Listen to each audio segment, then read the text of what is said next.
저도 사실 이번에 깜짝 놀란 게 김민석 총리 후보자가 저렇게 돈 문제와 관련해서 저렇게 클리어하지 않고 또 정치자금법 위반으로 이미 2번이나 유죄로 이렇게 됐는가, 이 부분들을 좀 새롭게 아는 계기였고요. 근데 우선은 지금 정치검찰의 표적 사정이다, 지난번 2번에. 그건 좀 맞지 않아요. 왜냐하면은 저게 사건이 언제냐 하면은 수사하고 재판 판결을 날 게 노무현 대통령 시절입니다. 그러면은 노무현 정부의 정치검찰로부터 표적 사정을 받았다, 이 얘기가 되잖아요. 그럼 아마 노무현 전 대통령이나 또 다른 분들이 알면 펄쩍 뛸 일이죠. 본인이 지금 받고 있는 여러 가지 돈과 관련된 의혹, 이 부분들을 가지고 해명을 하지는 않고 내가 전에도 이렇게 억울하게 표적 사정을 당했다, 이런 식으로 몰고 가는 게 저는 문제가 있다고 보고요. 두 번째 또 해명을 보니까, 아니 내가 재산이 2억밖에 안 되는데 여기에 무슨 비리, 나는 청렴하게 살아온 사람이다, 이렇게 하면서 해명을 구체적으로 안 하는 겁니다. 문제는 지금 현재 제기되고 있는 의혹은 지금 강모 씨로부터 4천만 원, 그리고 나머지 10명으로부터 1,000만 원씩 해서 2008년도에 하루 만에 1억 4천만 원을 빌렸는데 지금 7년이 지난 지금 이거 안 갚은 거 아니냐. 그러면 이게 안 갚은 거라면은 사실상 이게 이 채무가 아니라 불법 정치 자금 아니냐라고 이렇게 하는 거에 대해서 그 의혹을 해명을 하면은 될 일인데, 내가 이거 2억밖에 안 되는데 재산이 그렇게 청빈하게 살아온 나한테 비리라고 하는 건 맞지 않다, 이렇게 하니까 어떤 의혹으로 번지냐 하면은 그럼 재산 증식 과정에 한번 해보자 라고 하면서 이제 주진우 의원 같은 경우는 5년 전에 김민석 의원이 국회의원으로 재산 신고할 때는 마이너스 5억 8천이었거든요. 근데 이번에 이 6월 달에 재산 신고한 거 보니까 지금 2억이 넘는 재산인 거예요. 그러면 그 사이에 보면은 단순으로 계산해도 한 8억의 재산이 5년 사이에 늘었는데, 국회의원이라는 게 세비 받는 게 빤하거든요. 이것저것 다 떼고 나면은 월 1,000만 원인데 그럼 5년간 모아도 한 5억 정도밖에 안 될 텐데 어떻게 그 사이에 채무 6억 2천 갚고 이렇게 하면서도 재산이 오히려 늘어났냐, 이런 의혹을 제기할 수밖에 없는 거예요. 그러면서 생활비는 안 썼냐, 그다음에 코넬 때 다니는 아들 유학비는 어떻게 됐냐, 이것까지 가면서 그러면은 빨리 이 재산 전체에 대해서 소명을 하라라고 얘기를 하고 있는 거죠, 지금. 그런 면에서 보면은 저는 김민석 후보자가 내가 1억 4천 이런 취지로 2018년도에 빌렸는데 그동안 이자는 어떻게 갚았다, 그러면은 통장으로 이자가 입금된 게 있을 거 아닙니까? 그거 밝히고 그다음에 원금과 관련해서는 이게 최근에 갚았다는 거거든요. 이것도 6월 12일 날 갚았다고 그렇게 나오는 겁니다. 그러니까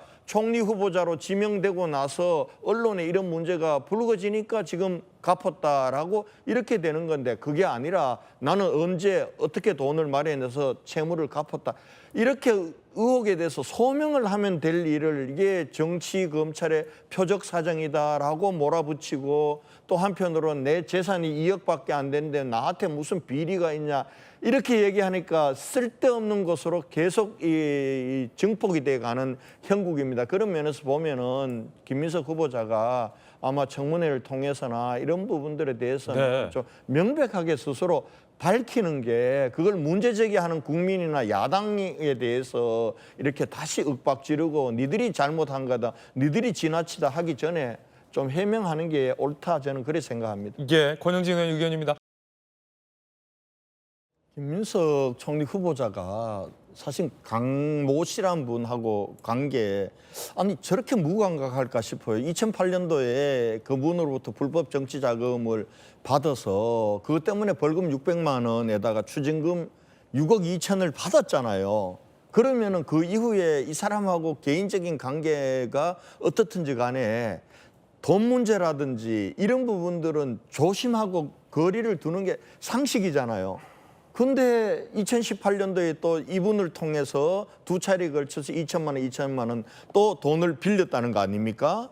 그리고 또 나머지 10사람으로부터 1,000만 원씩 1,000만 원씩 1억을 빌렸는데, 그중에 한 분 이모 씨란 분이 나타났는데 이분은 김민석 후보자하고는 전에는 거의 관계가 없고 강모 씨 회사의 감사라서 돈을 또 1,000만 원을 빌려주고 했다는 거 아니에요? 그러면은 이제 합리적으로 의심이 가는 거죠. 이 결국은 이 돈도 강모 씨 돈 아니었냐. 그리고 같은 날 하루 사이에 10명으로부터 똑같은 차용증을 쓰고 빌렸으니 이 차용증도 이게 진짜 차용증 맞냐 이런 합리적인 의심을 할 수밖에 없는 거예요. 그리고 또 이분하고는 관계가 얼마 전까지도 후원 회장까지 맡았다는 거 아닙니까? 그런데 또 어제 추가적으로 이 김민석 의원이 했던 2개 단체 이사장도 맡고 있었고 법인의 이사도 맡았던 이 단체의 사무실도 강모 씨 소유의 그게 이 임대료가 얼마가 됐든 간에 그분 소유의 사무실에 썼다라는 것도 또 밝혀지니까 이 강모 씨하고 김민석 후보자하고 관계가 뭐냐 이게. 한 번 불법 정치자금 수수 혐의로 유죄로 인정이 돼서 그다음부터는 거리를 둬야 되는데 이런 상황일 것 같으면 만약에 총리로서 업무를 수행할 때 이런 분들하고 관계를 말끔히 끊을 수 있겠냐 이런 의심이 드는 거예요. 그 의혹을 제기하는 걸 그걸 자꾸 뭐 왜 허위라고 단정하느냐 너 너무 심하게 한다 이런 문제로 몰고 갈 게 아니라 본인이 나는 이런 이유로 돈을 이렇게 빌렸고 그동안 이자는 어떻게 갚았으니까 내 이자 갚은 통장 영수증이 여기 있다. 그리고 원금은 언제 돈을 어떻게 해서 차입을 했으면 어떤 은행에 어떻게 차입해서 언제 갚았다. 이렇게 해명을 하면 될 문제지 그걸 의혹을 제기하거나 문제 제기하는 국민들과 야당을 나무랄 일은 아니라고 봅니다. 알겠습니다. 이거는. 조국 씨가 탄압을 받아서 저렇게 됐다고요? 아니 탄압을 받았으면은 사모펀드 문제도 유죄로 나왔어야죠. 사모펀드 무죄잖아요. 자녀 입시 비리는 정경심이라는 아내하고 공모해가지고 아내는 4년 받고 본인은 2년 대법원의 확정 판결을 받은 걸 가지고 이걸 윤석열 검찰 정권의 탄압에 의해서 억울하다라고 얘기하면은 조국 전 대표나 조국 혁신당이 지난 탄핵 국면이나 또 한편으로는 이재명 대통령이 되는 데는 혁혁한 공을 세웠어요. 우군이었어요. 근데 지금부터는 이제는 계력 아니면 걸림돌이에요. 아니 이재명 대통령이나 민주당 입장에서는 지금 민주당 단독으로도 과반 훨씬 더 넘어요. 뭐든지 입법 만들 수 있어요.